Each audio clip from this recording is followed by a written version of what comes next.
Bonjour tout le monde. Ce matin, nous allons parler de la parashat Beshalach. Alors, avant de commencer, juste un petit mot. Sachez qu'on est aujourd'hui mardi de parashat Beshalach et il y a le minag, un très beau minag, une très belle coutume de lire aujourd'hui parashat Aman. C'est la parashat de la manne qui permet d'ouvrir la porte du ciel pour la Parnassa. C'est très important aujourd'hui, ne ratez pas, ça vaut vraiment le coup. Je l'ai amené ici en hébreu et en phonétique si vous voulez après. Et sinon, vous regardez sur internet, vous marquez Parashat Aman, ça vaut le coup de le lire et c'est que aujourd'hui, hein. Donc c'est vraiment aujourd'hui qu'il faut le faire. Comment j'ai coupé la musique parce que Ouais. c'est pas compatible avec. Qu'est-ce qu'il fait? Alors on va parler maintenant de la parashat Beshalach, où il y a une chose très importante qu'on voit à l'intérieur, c'est la force qu'on appelle ça le kibud orim. Vous avez entendu parler? Ce qu'on appelle le respect aux parents. Alors pourquoi spécialement?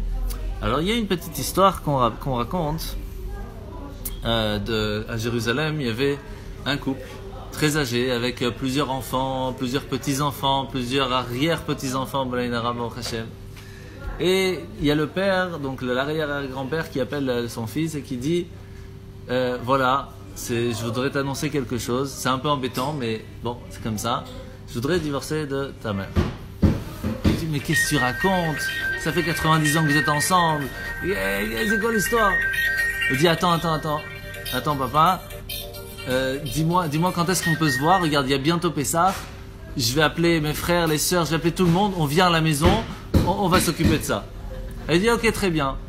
Il raccroche le téléphone, dit, chérie, c'est bon, tout le monde sera là pour Pessah. Comme ça, vous savez comment faire maintenant pour avoir tout le monde à Pessah. En fait, il faut savoir que réussir à faire respecter ses parents, c'est une des choses les plus difficiles dans la Torah. C'est dans les 5 premiers commandements. 5e commandement. C'est vraiment un des plus compliqués, difficiles à faire. Alors pour ça, on va essayer de comprendre un petit peu ce que la Gemara nous dit. La Gemara nous ramène l'histoire de Rabbi Yochanan. Et il dit là-bas, Rabbi Yochanan, qu'il était content d'être né orphelin. Né orphelin, c'est un peu difficile, mais ça veut dire qu'il était orphelin très jeune. Pourquoi? Tout simplement parce qu'il dit, c'est tellement difficile de faire la mitzvah comme il faut, de respecter ses parents, que moi, j'ai pas l'obligation de le faire. C'est dur à dire ça, hein? Rabbi Tarfon, on raconte sur lui, qu'il y faisait un respect à sa mère d'un niveau mais inimaginable. Un jour, elle marchait dans la rue, c'est très connu, et sa sandale s'est cassée. Lui, il ne pouvait même pas lui donner la sienne, il n'en avait pas. Donc, il va mettre sa main sous le pied de sa mère, tout le chemin jusqu'à arriver chez elle. Et lorsqu'elle n'arrivait plus à monter dans son lit parce qu'elle était trop fatiguée, il se baissait pour qu'elle puisse monter sur lui avant de monter dans son lit. Un jour, Rabbi Tarfon, il est tombé très malade. La mère est partie voir ses collègues, donc à la yeshiva, et dit, mais priez pour lui, regardez le respect qu'il avait pour moi. Et qu'est-ce qu'ils ont répondu? C'est dur, ils ont répondu, sache que c'est rien par rapport à ce qu'il devait faire. Et c'est même pas encore au niveau que Esav lui-même faisait par rapport à ses parents. Esav, on apprend le respect des parents de Esav. C'est une folie cette histoire. Alors pour ça, on va essayer de comprendre un petit peu c'est quoi l'histoire ici. D'abord, il faut savoir, il faut comprendre que lorsqu'ils sont arrivés à la sortie d'Égypte maintenant, ils vont arriver à avoir soif. Ce qui est normal.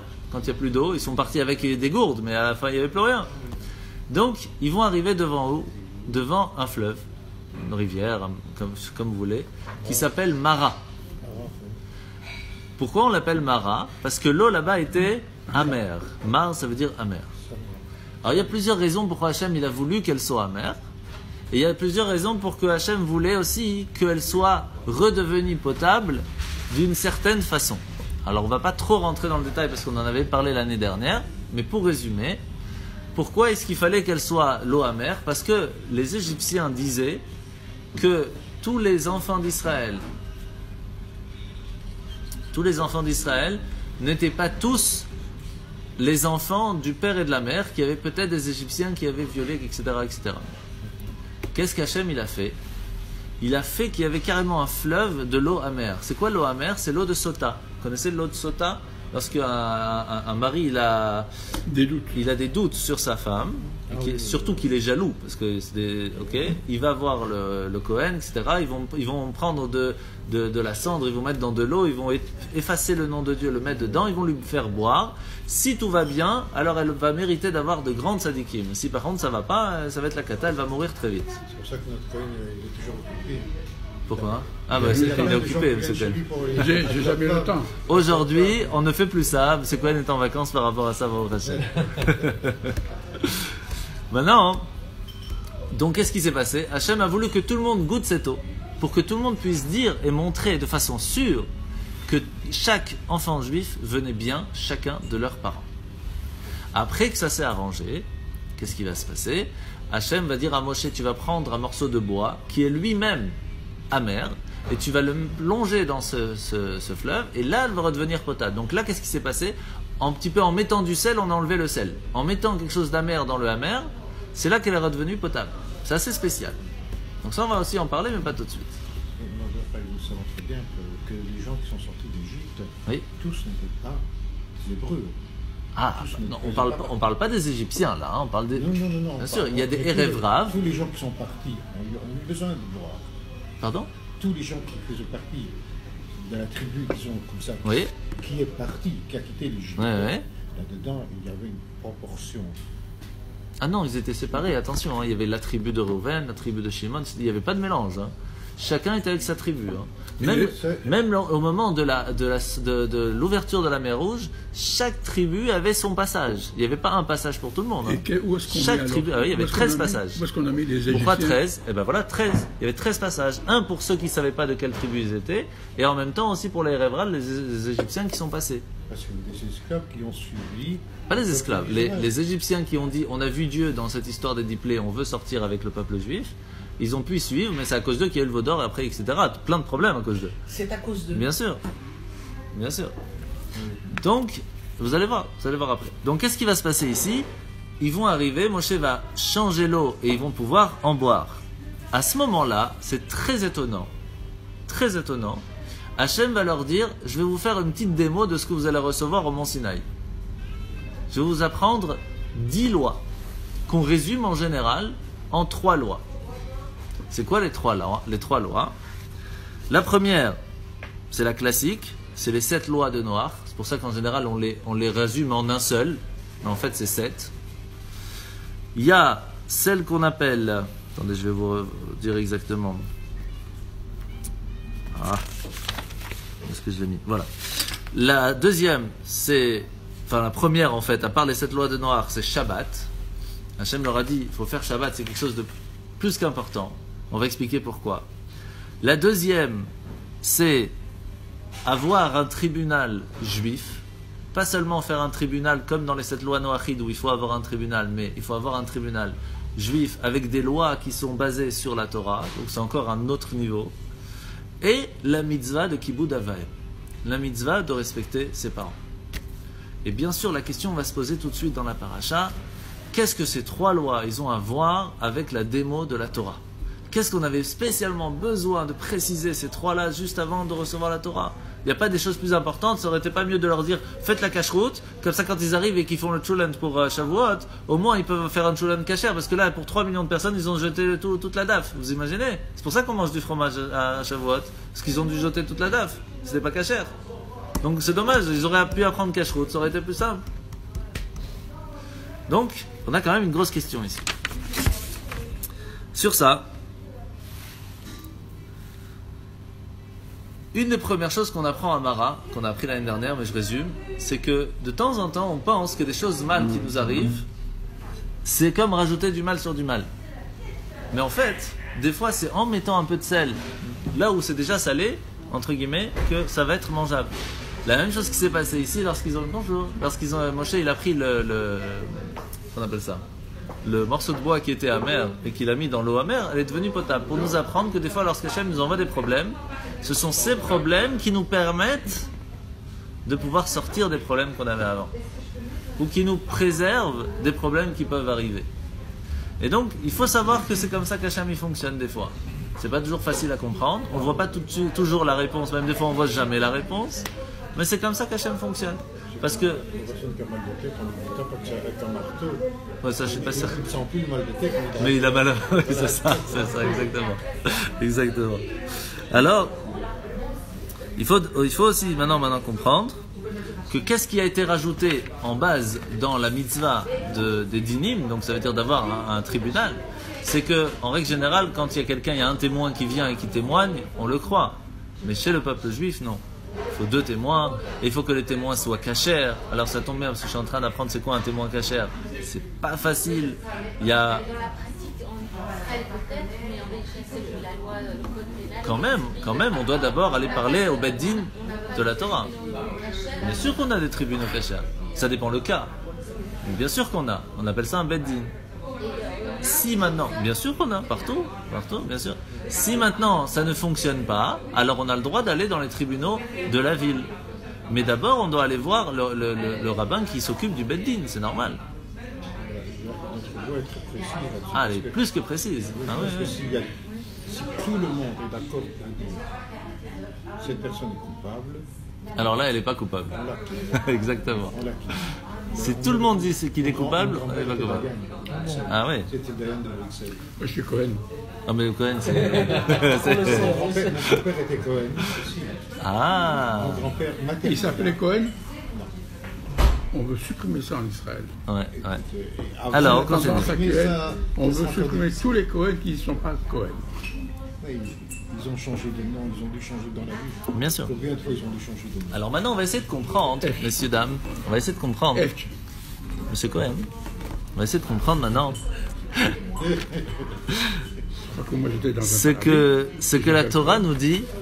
Qu'est-ce que va recevoir une personne lorsqu'elle va faire le respect des parents, ou qu'est-ce qu'elle pourrait recevoir si elle ne fait pas le respect des parents. Afin que tes jours soient plus longs dans le pays que j'ai. Alors le plus classique, c'est ce qu'on va apprendre la semaine prochaine dans Parashat Yitro. Celui qui respecte ses parents mérite de vivre longuement, très longtemps. Ça, c'est le plus connu que la Torah nous dit. Mais qu'est-ce qu'on voit dans l'histoire qu'on a appris jusqu'à maintenant dans Bereshit, d'une personne qui avait un père ou une mère et que il va faire quelque chose contre lui. Alors on va regarder la première partie, contre lui, contre ses parents. La première, la plus connue, c'est Ham. En sortant de l'arche, Noach va boire du vin, il va devenir sourd, Ham va le voir comme ça, et là il va le stériliser. Il va lui enlever la possibilité d'avoir des enfants. Sans compter qu'il va lui faire honte, il va dire à tout le monde regardez les nus, etc. Plein d'histoires sans rentrer dans le détail. À ce moment-là, quand il va se réveiller d'après sa cuite, si vous voulez, eh bien Noach va le maudire, pas lui, parce que étant donné que Hachem l'avait béni, Kenaan, Ham, donc il va pas pouvoir le maudire lui, mais il va maudire ses descendants. Et donc ses descendants seront des esclaves, etc. C'est exactement. Donc je rentre pas dans le détail. Donc on voit ici que quand quelqu'un ne fait pas Chas v'Shalom ce qu'il doit à ses parents, ça peut aller très loin la malédiction qu'on peut recevoir. Bon, ici, ouais. Pour ne pas, en fait, ce qu'il a dit, je veux pas qu'il y ait d'autres enfants de Noach, parce que s'il y a d'autres enfants, alors on va devoir se partager le monde entier en plus que 3. Il y avait Shem, Ham et Yafet. Il a dit, je veux avoir ma part à moi, ça, c'est tout. C'est pas sympa, c'est pas comme s'il devait se partager 2 villes, quoi. Il y avait le monde entier, mais bon. Il a quand même reçu l'Afrique. Ah oui, ça veut pas dire que c'est bien, mais il a reçu. Vous voyez bien la preuve. Vous voyez bien la preuve que... Yitro qui était noir était de l'autre côté. Je dis non parce que Yitro qui était noir. Non, mais attention, on parle pas ici d'une couleur de peau. On parle des enfants. Oui, il faut faire attention. C'est le pays des noirs. Oui, mais c'est pas parce qu'une personne est spécialement noire que ça veut dire qu'elle est descendante de Ham. Faut faire la différence. C'est pas la même chose. Je ne parle pas de venu mort, je le vois. Oui, d'accord. Après, on a l'histoire de Yaakov, un classique. Qu'est-ce qui se passe? Non, pardon, il y a Abraham d'abord. Abraham, il va quitter ses parents. Et là, c'est marqué, et là, c'est spécial. Franchement, même encore aujourd'hui, j'ai toujours cette question qui n'est pas tout à fait compréhensible. Abraham, c'est écrit, il va partir de chez lui et son père va mourir. Sauf qu'il n'est pas mort à ce moment-là. Mais ben non, il n'est pas mort. Alors pourquoi c'est écrit qu'il va mourir? Il est mort à Harar. Eh ben oui, alors, qu'est-ce que ça veut dire qu'il meurt? Écoutez bien la réponse, c'est pas facile. Avraham iniach et aviv azaken valach l'Eretz Israël. Velachen matziga ota Torah kemet. Comme Abraham, il a laissé vieux son père tout seul, sans aucune possibilité de se débrouiller seul, entre guillemets. Il a planté pour pouvoir aller en Israël. Le père est mort de chagrin. Il est mort en se disant, mais mon fils ne s'occupe pas de moi. Mais en fait, il n'est C'est pas dur. mort. Mais il n'était pas mort. Il est mort moralement. C'est dur. C'est très dur. Et qu'est-ce qu'on voit ici? On voit que il y a eu un petit clic qui manquait dans la façon comment Abraham aurait dû s'occuper de son père. Et c'est pas si évident parce que c'est Hachem qui lui a dit vas-y tu dois partir, tu dois aller en Israël. C'est pas évident comme histoire. Et franchement il n'y a pas de réponse tout à fait claire sur ça. Mais en tout cas on voit qu'il y a un souci de ce côté-là. Le troisième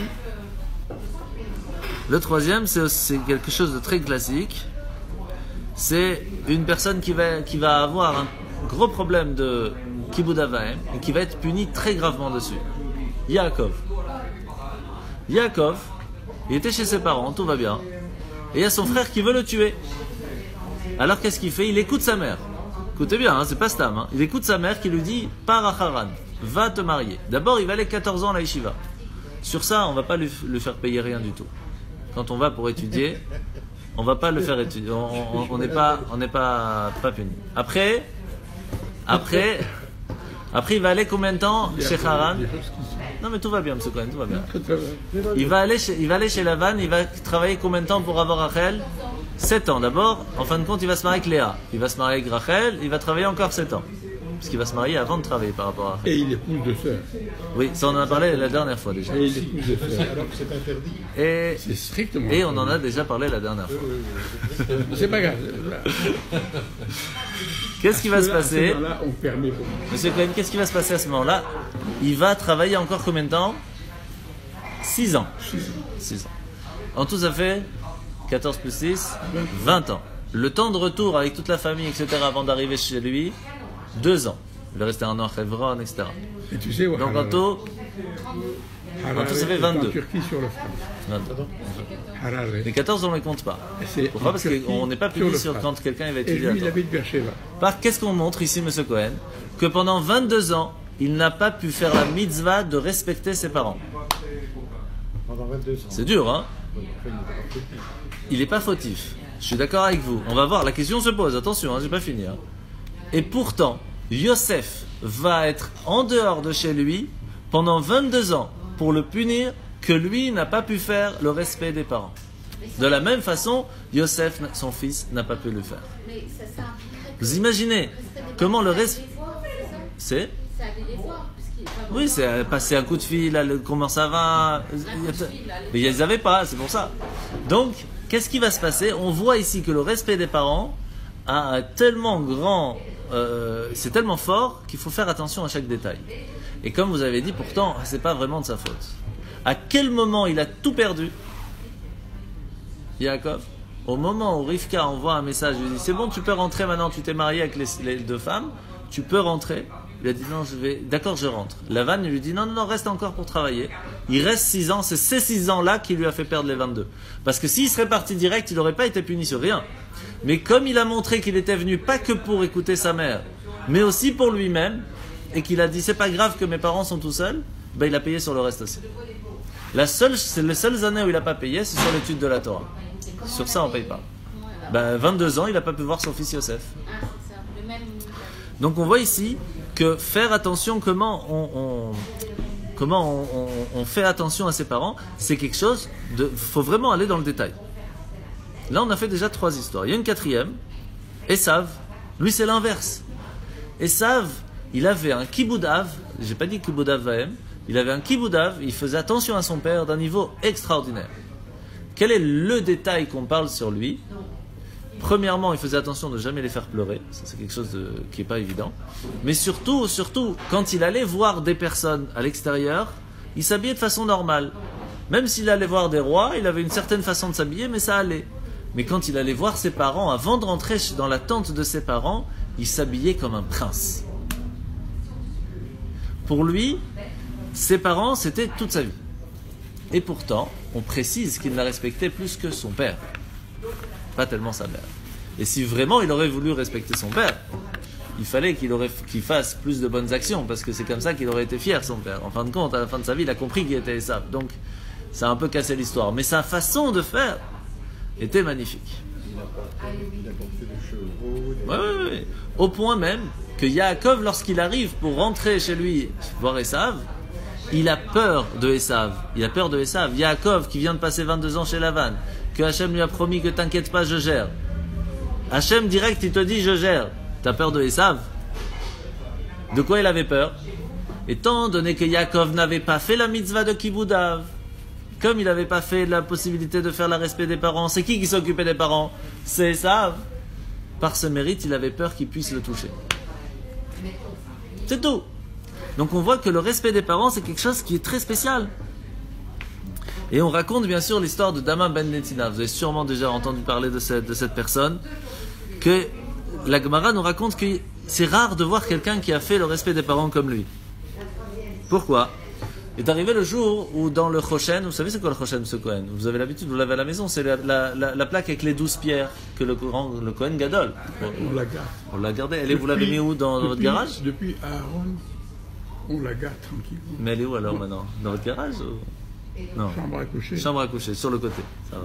Donc il y a cette plaque où il y a les 12 pierres précieuses. Chacun est gravé à l'intérieur les 12 noms des 12 tribus. Lorsqu'une personne devait poser une question à Dieu, par le Kohen Gadol, on avait la réponse qui s'allumait. Bon, on ne se rentre pas dans le détail, c'est pas la paracha. En fin de compte, il y a eu une fois où une des pierres s'est perdue. Il a fallu en racheter. Et c'est une magnifique histoire. Qu'est-ce qu'il a fait? Qu'est-ce qu'ils ont fait les Chachamim? Ils ont cherché, mais pour trouver une pierre de cette taille, c'est une pierre un peu comme ça, il faut en trouver. C'est des pierres précieuses, ça coûte une blinde, d'accord? Et ils ont trouvé ça chez une personne, Dama ben Netina, qui n'était pas juive. Non. Et ils sont allés là-bas pour lui proposer un prix exorbitant. Pour vous donner une idée, d'accord? Les Chachamim, ils s'installent au salon, ils disent voilà, on voudrait t'acheter la pierre pour 1 million d'euros. Je donne des chiffres qui vous parlent, mais en fin de compte, c'était pas les mêmes, c'est des pièces d'or, d'accord? Et il dit, écoutez, on va discuter, donc ils discutent, ils arrivent à un prix de 5 millions d'euros. Ok. De toute façon, ils n'avaient pas le choix, il fallait qu'ils payent pour le Beth Amikdash, donc il n'y a pas de limite. Il faut l'avoir, c'est tout. Et donc, il dit, ok. Il va pour prendre la pierre dans son coffre, il revient et dit, écoutez, messieurs, j'ai un petit problème, mon père, il dort. La clé du coffre. Si, bien sûr. Oui, mais il dit pourquoi. Il dit pourquoi. Il n'a pas dit pourquoi. Moi j'ai entendu qu'il dit. Bon, en tout cas. Et alors eux, ils ont dit, excuse-moi. Non, mais parce qu'ils ne pensaient pas que ce soit à ce point. Non, ils ont dit, tu vois, on leur montrait trop qu'on voulait. C'est ça. Oui, alors laissez-moi finir. Donc, je vais raconter. Après, voilà. Bon, en tout cas, il dit, voilà, je ne peux pas vous la donner maintenant, la pierre. Parce que c'est pas possible parce que mon père il dort. Et je ne peux pas le réveiller parce que la clé se trouve sous le coussin. Alors ils disent. Chacun son. Voilà. Donc il dit, les Chachamim ils disent sûrement qu'il veut plus d'argent en fait. Il s'est rendu compte que on veut tellement avoir cette pierre qu'on est prêt à tout payer. Donc alors ils disent 6 millions, 7 millions, 10 millions, 15 millions, 20 millions, 30. Mais il dit je peux pas, c'est mon père qui dort, c'est pas que je veux rien, c'est mon père il dort, je peux pas vous la vendre, c'est tout. Il faut attendre qu'il se réveille, je peux rien faire d'autre. À la fin, ils ont compris comme s'ils ne voulaient pas lui vendre, quoi. Donc, ils sortent. Au bout d'un moment, qui sait qu'on va courir dans la rue? Dama ben Netina avec la pierre comme ça. Venez, c'est bon, je peux vous la vendre maintenant. Venez. Il dit, Makara, qu'est-ce qui s'est passé? Il dit, je vous ai dit, mon père il dormait, je ne pouvais pas le réveiller. Il dit, ok, bon, maintenant, on était arrivé à 50 millions d'euros. Voilà les 50 millions. Il dit, non, on avait fixé à 5 millions. C'est 5 millions. Quand ils ont vu ça, il y a eu un grand tollé dans le ciel. Grande histoire dans le ciel, parce que est-ce qu'il y avait un juif dans la communauté qui s'était occupé de son père de la même façon? C'est pas évident. Qu'est-ce qu'ils ont fait les sages? Ils vont le bénir. Et ils vont le bénir qu'il ait une vache rousse. Et une vache rousse, ça vaut beaucoup plus que toutes les pierres précieuses. Parce qu'une vache rousse, lorsqu'il y en a une 9 dans toute l'histoire, il faut la trouver donc. En 5000 ans. Donc ça coûte très cher. Et je vous raconte pas l'histoire, en tout cas, en 2 mots, il va devenir super riche. Alors, qu'est-ce qui va se passer? On va essayer de comprendre aussi pourquoi la vache rousse a été quelque chose qui va calmer le ciel. Et la raison, très résumée, c'est tout simplement parce que pourquoi on fait la vache rousse? Pourquoi? Non. Pourquoi est-ce que quelqu'un peut expliquer, voilà, pour la purification d'une personne qui a touché un mort ou qui a été en contact, pour enlever ce problème de mort, on prend une vache rousse et on jette la cendre sur la personne. Est-ce que quelqu'un peut vraiment expliquer en détail comment ça fonctionne et pourquoi ça fonctionne? Même le roi Salomon n'avait pas compris à 100%. Bon, il y a des explications, par exemple. Pourquoi on prend spécialement une vache? Parce que, étant donné que c'est le veau d'or qui a ramené la mort dans le monde, puisque la faute d'Adam et Ève a été réparée au moment du don de la Torah, mais que le veau d'or a ramené la mort dans le monde, alors on prend la mère pour réparer les fautes du bébé. Et donc, celui qui va toucher un mort, ça c'est à cause du veau d'or. Donc on prend la vache, qui est la mère, qui vient réparer les problèmes du petit. Mais ça c'est une explication, mais est-ce que ça donne les détails de chaque... Non, c'est très compliqué.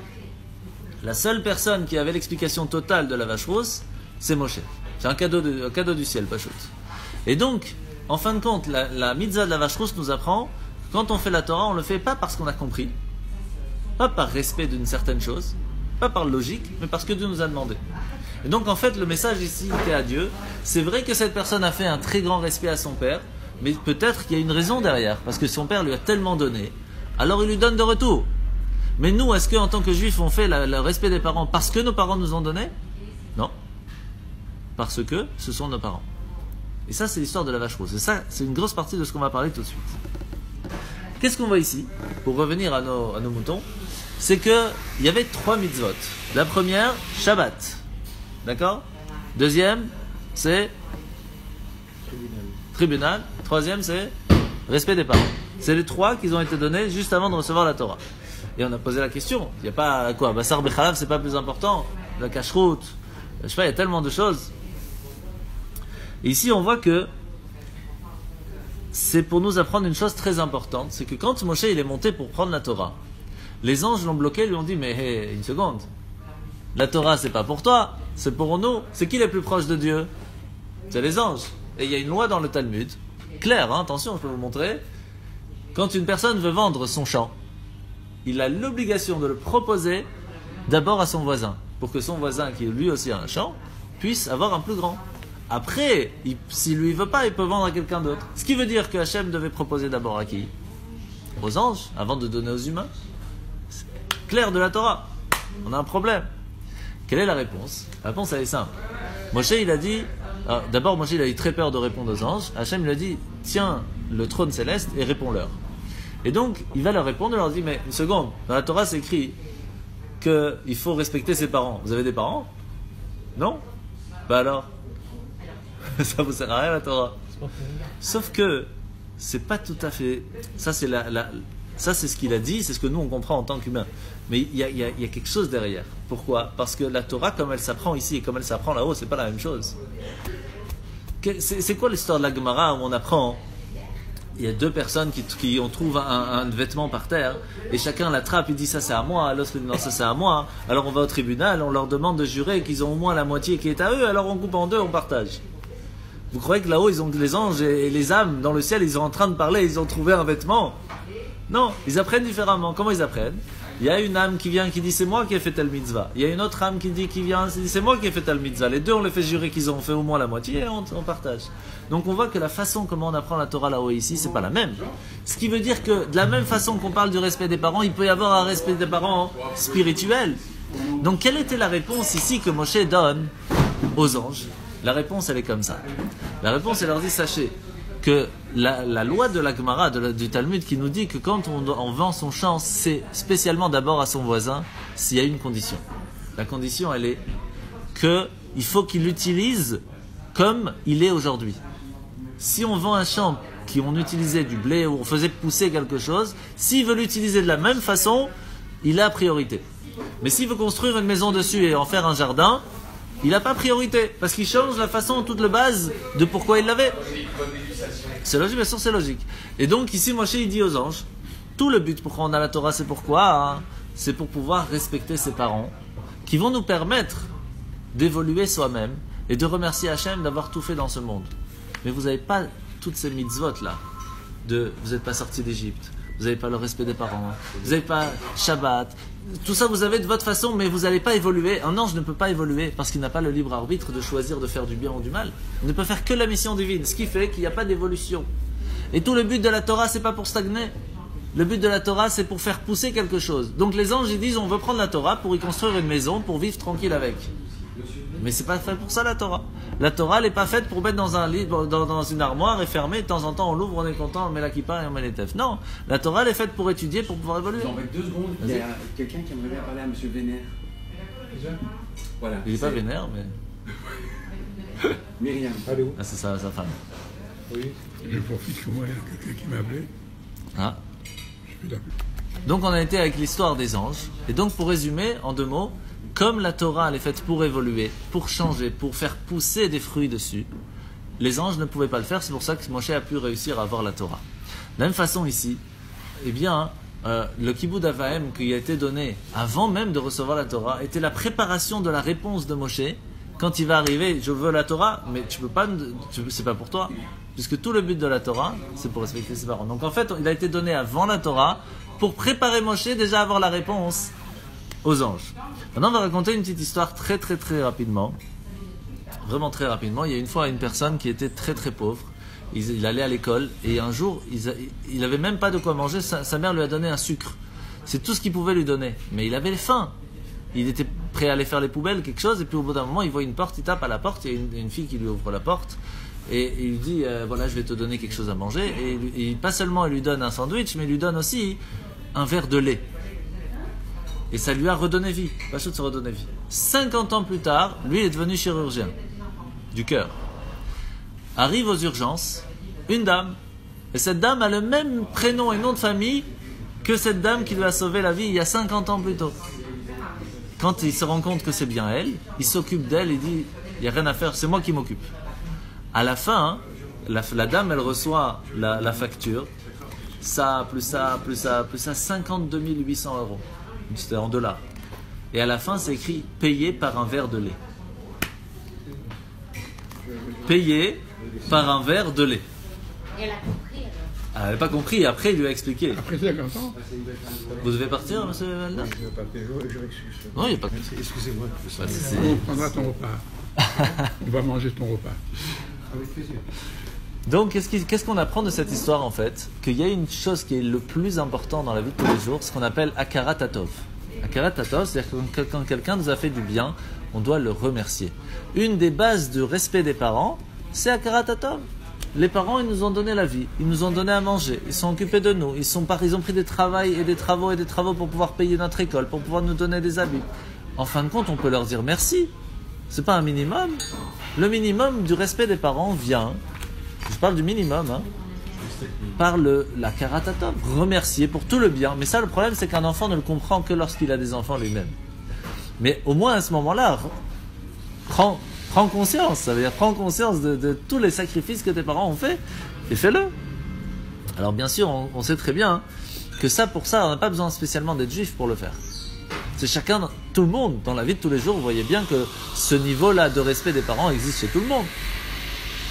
Donc, qu'est-ce que Hachem nous a rajouté juste avant de recevoir la Torah en nous disant « Fais attention, respecte tes parents ». Ça c'est classique, c'est-à-dire ça on n'a pas besoin de le marquer. Et donc, on va essayer de voir, d'abord comprendre que vous connaissez l'histoire d'Eliyahu Hanavi. À la semaine prochaine, c'est du C'est M. Velmer en bonne santé. Vous savez que ce soir il y a une conférence à la Yeshiva à 20h sur le 5e élément. Il y a le Rav sur le 5e élément. Très intéressant. 20h à la Yeshiva, ça vaut le coup. Franchement, c'est top. Avec plaisir. À bientôt. Tenez-moi au courant. Bye. Je vous raccompagne.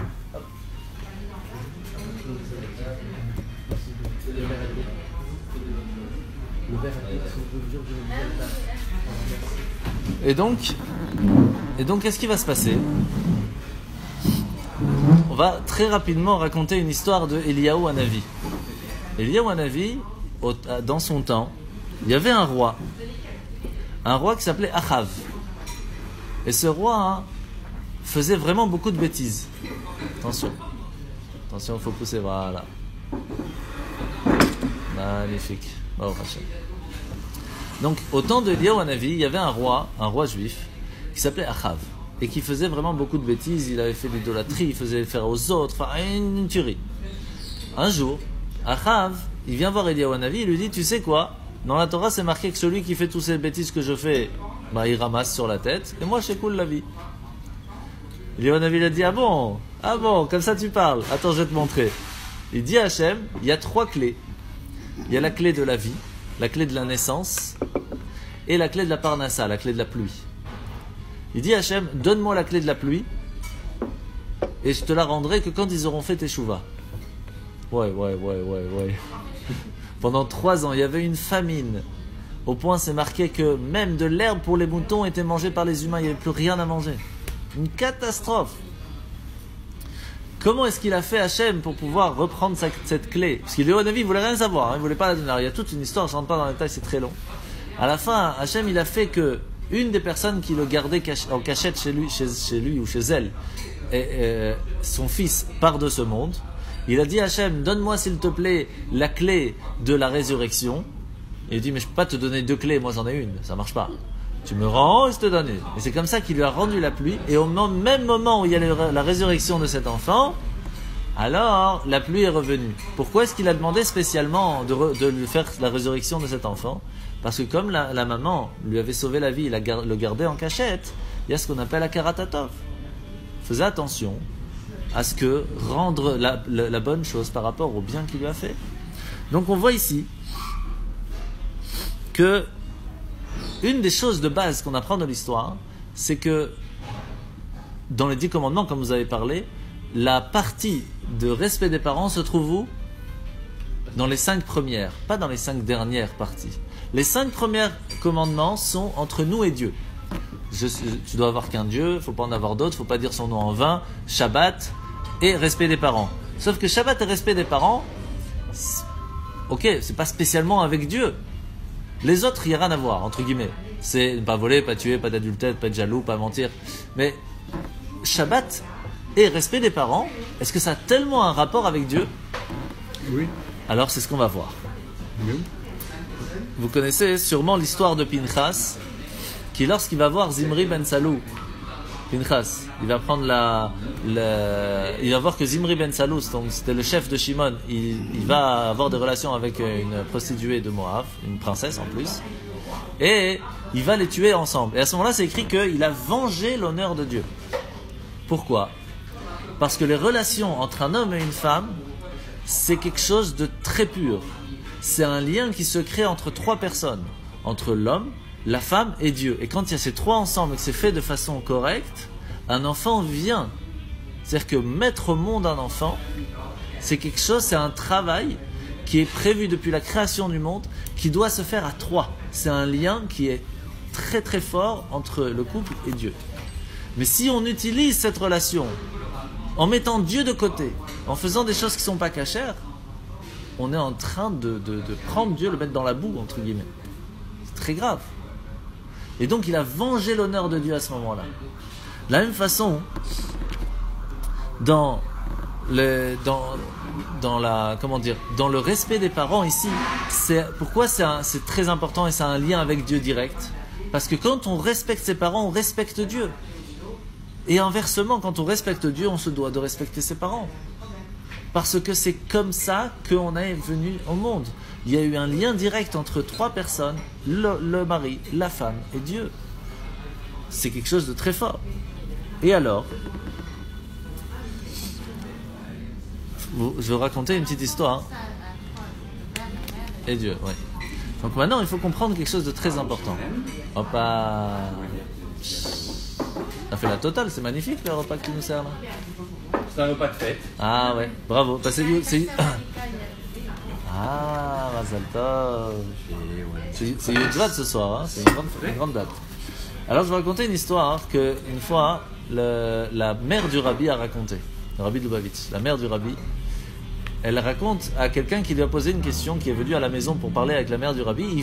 Elle voit que le rabbi, en sortant après avoir parlé avec sa mère, il arrange un peu les trucs comme ça, il arrange un peu les chaises, il arrange un peu la nappe, mais tout était déjà clean. Il n'y avait pas un millimètre de différence qui n'allait pas chez la rabbinite. Alors il a posé la question à la rabbinite, mais est-ce qu'il n'est pas en train de vous manquer de respect, entre guillemets, à ce moment-là? Voilà.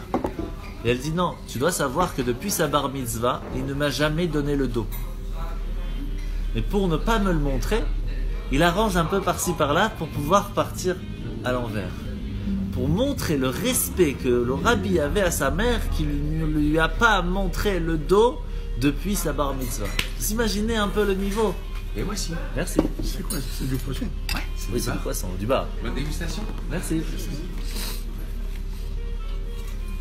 Et donc de là on apprend que le respect qu'on doit à ses parents n'est pas quelque chose par rapport à Akarat Hatov. Dans le peuple juif, on ne fait pas que parce qu'on veut remercier ses parents de tout ce qu'ils nous ont donné, mais parce qu'ils ont été liés avec Dieu et ils nous ont amenés dans ce monde.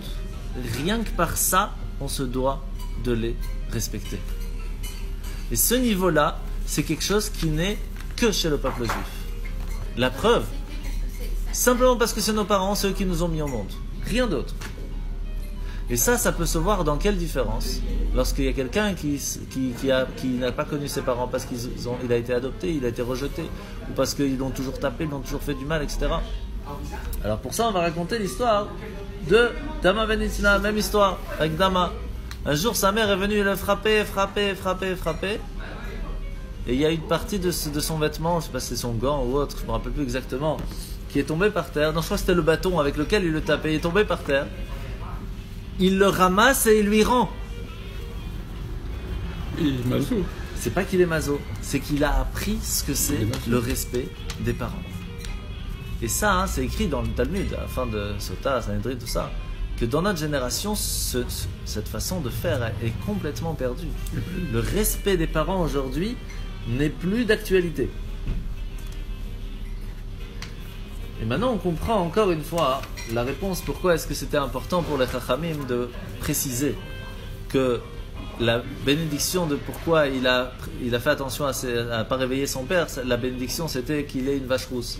Parce que c'était tellement fort à ce moment-là, le respect des parents qu'il a eu, les sages ils ont dû quand même dire à Dieu ne t'inquiète pas, s'il a eu ça c'est seulement pour remercier son père de ce qu'il lui a donné. Mais nous en tant que juifs, on ne fait pas que ça. On respecte nos parents parce qu'ils ont été avec toi, qu'ils nous ont amenés dans ce monde, qu'ils ont eu une partie. Ils ont été associés à la création et à la continuation du monde. Être associé à ça, ça mérite du respect. Et associé à Dieu. Ben c'est ça. Et pourquoi Shabbat alors? Parce que Shabbat c'est la même chose. Shabbat c'est être associé à la création du monde. Quand une personne elle dit pendant 6 jours j'ai travaillé, le 7e jour je m'associe à Dieu à reposer ce jour qui n'est pas fait pour travailler. Je m'associe à Dieu. Et donc avant même de recevoir la Torah, Hachem il dit au peuple juif, voici la base de toute la Torah. La base de toute la Torah c'est d'être associé avec moi. De quelle façon? 1. Tu dois faire Shabbat. 2. Tu dois être honnête, tu dois avoir des tribunaux qui soient juifs et faire comment moi je demande dans la Torah que le monde fonctionne et soit jugé. Et 3. Tu dois respecter tes parents. Parce que les parents, c'est comme Dieu. De la même façon que des fois on ramasse sur la tête par Dieu, eh bien on dit rien.